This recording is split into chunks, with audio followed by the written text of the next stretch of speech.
The set of Good Morning America gleamed under the studio lights, every reflection sharp, every surface perfect.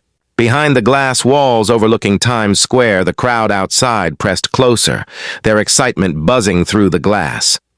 The posters read, "We love Meghan," and GMA exclusive, "Her Truth." It was the kind of morning television lived for, an interview guaranteed to trend no matter how it went. Inside, the mood was tense but polished. Camera operators ran last-minute checks, makeup artists dabbed at foreheads, and producers huddled near the monitors, whispering about what questions might cause sparks. Meghan Markle was minutes away from joining Michael Strahan live on air, and even the veteran hosts felt the current of unpredictability that came with her name. Michael adjusted his suit jacket, his calm composure belying the quiet focus beneath. He'd done his prep. His notes weren't long, he preferred to read people, not cue cards, but the questions he'd written down weren't soft ones. This wasn't meant to be a puff piece, though he'd make sure to keep it professional. The goal was truth, not theatrics. Still, everyone knew that when Meghan Markle spoke, she didn't just talk, she made waves. 30 seconds! The floor director called. Michael flashed his practiced smile at the camera, the one audiences had come to trust. "Coming up next," he said, voice steady. "A conversation everyone's been waiting for. Meghan Markle joins us live." As the commercial break ended, the theme music swelled and the studio audience applauded. Meghan entered from stage right, every step deliberate, her cream-colored suit crisp against the pastel backdrop. She greeted the hosts with that familiar grace, poised, radiant, confident. The applause lingered as she sat across from Michael, her posture perfect, her expression warm but cautious. "Good morning, Meghan," Michael said, extending a hand. "Great to have you back on the show." "Thank you, Michael," she replied, her voice soft but firm. "It's lovely to be here."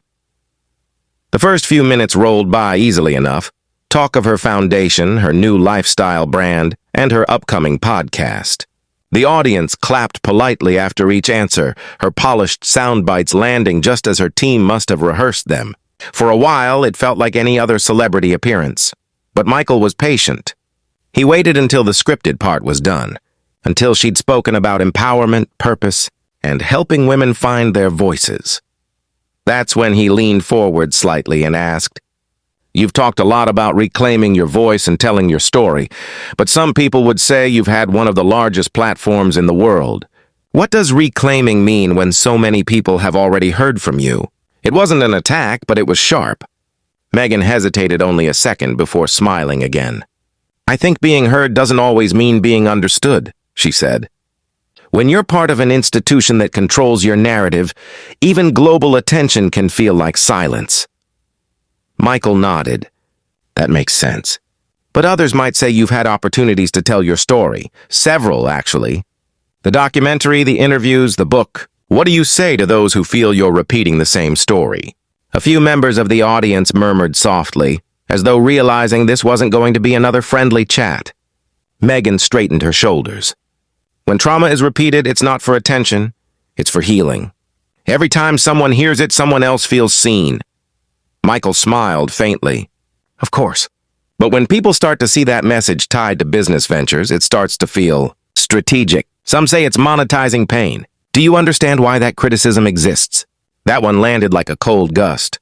The studio air seemed to thicken. Meghan's eyes flicked briefly toward one of the producers, then back to Michael. "I think it's unfair," she said, her tone sharpening slightly. "Men can turn their struggles into success stories, but when a woman does it, suddenly it's exploitation." Applause broke from part of the audience, measured, uncertain. Michael didn't react, keeping his calm, grounded tone. "I hear you," he said. "But this isn't about gender for everyone. Some people just feel there's been a contradiction, wanting privacy but staying in the public eye. How do you respond to that?" Meghan exhaled quietly through her nose before speaking. "Privacy doesn't mean silence. It means boundaries. I never said I wanted to disappear. I said I wanted control over my life and my story." "Fair," Michael replied. "But there's a perception that control has turned into curation. That what people see is less about truth and more about image."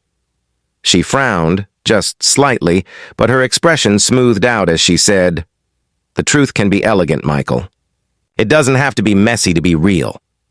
That drew another soft murmur from the crowd. The tension between them was growing, not out of hostility, but from the quiet power struggle happening between words. Michael respected her composure, but he wasn't finished. He leaned forward, lowering his voice a little, as though they were having a private conversation that millions were about to overhear. "You've spoken a lot about being silenced," he said. "But others who were close to those events have spoken too, and their versions differ from yours. Do you think it's possible that your truth isn't the whole truth?" That question hung heavy in the studio. Even the camera operators froze. Meghan blinked once, then again, and for the briefest moment her polished exterior wavered. "Truth is layered," she said slowly. "People can have different experiences of the same story. But mine was lived." Michael held her gaze. "And do you feel you've given others the space to share theirs?"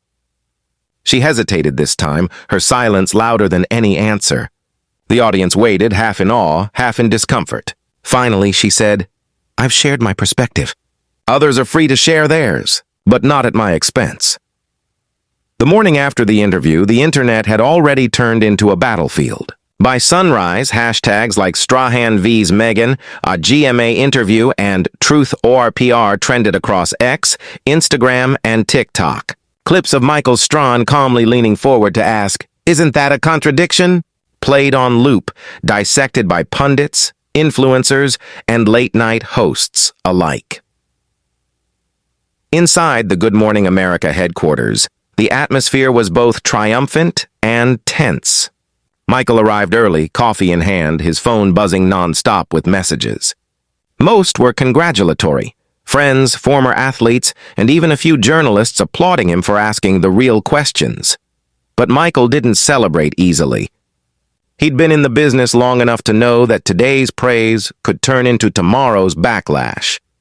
In the green room, the monitor replayed yesterday's interview on mute. Meghan's expression, poised yet defensive, filled the screen. Her words had been sharp, her composure nearly flawless, but the tension between them was undeniable. Watching it back, Michael noticed the silence after each pointed question, the flicker of irritation in her eyes. He didn't regret asking what he did, but part of him wondered if it had crossed from journalism into confrontation. "Mike," a producer said, stepping in. "That segment pulled record engagement. The network's thrilled. They're already talking about a follow-up special." Michael nodded slowly. "Let's not rush that," he replied. "We'll let it breathe first." The producer smiled knowingly. "She won't come back anyway." He was right.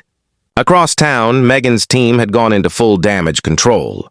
Inside her Manhattan hotel suite, assistants huddled around laptops, drafting statements, monitoring headlines, and managing social media. Meghan sat by the window, watching the drizzle streak down the glass. Her reflection looked tired, older than the night before. Her publicist entered quietly, holding a tablet. "It's everywhere," she said. "CNN's replaying it. The Daily Mail has already published a 6-paragraph analysis, and people are calling it your toughest interview yet." Meghan didn't look up.